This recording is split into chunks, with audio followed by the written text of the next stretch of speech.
अस्सलाम वालेकुम दोस्तों, कैसे हो आप। मैं आपका दोस्त शायर ज़ावियार वली अपनी शायरी की नई वीडियो के साथ हाजिर हूं। अगर पसंद आए तो प्लीज़ लाइक कीजिए, शेयर कीजिए और मेरे चैनल को सब्सक्राइब कीजिए। शुरू करते हैं। इंतज़ार के साहिलों पर चांद हमसे ये पूछ बैठा। इंतज़ार के साहिलों पर चांद हमसे ये पूछ बैठा। वो खनखनाती हवा सी हंसी कहाँ गई अब। वफा की गर्मी निगाह की नरमी कहाँ गई अब। मैं क्या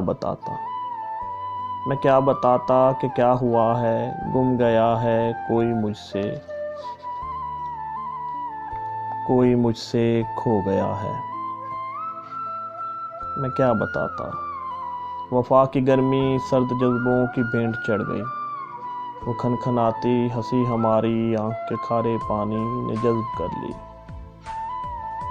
खा गया वो लाश सारी, पी गया है हंसी हमारी, निगाह हमारी तक रही है। बेतुके से मंजर, बेतुकी सी उम्मीदें लेकर रोज़ रातों में साहिलों पर भटकता फिरता तलाश करता उस मोहब्बत को जो कब की लहरों में बह गई है, बेनाम उदासी सी रह गई है। ये सारी बातें चांद सुन के यहाँ पहरो बैठा रो गया है, सो गया है। क्या बताएं क्या हो गया है, क्या बताएं क्या हो गया है। शुक्रिया दोस्तों मेरी शायरी सुनने के लिए। प्लीज़ लाइक कीजिए, शेयर कीजिए और मेरे चैनल को सब्सक्राइब कीजिए। शुक्रिया। अल्लाह हाफ़िज़।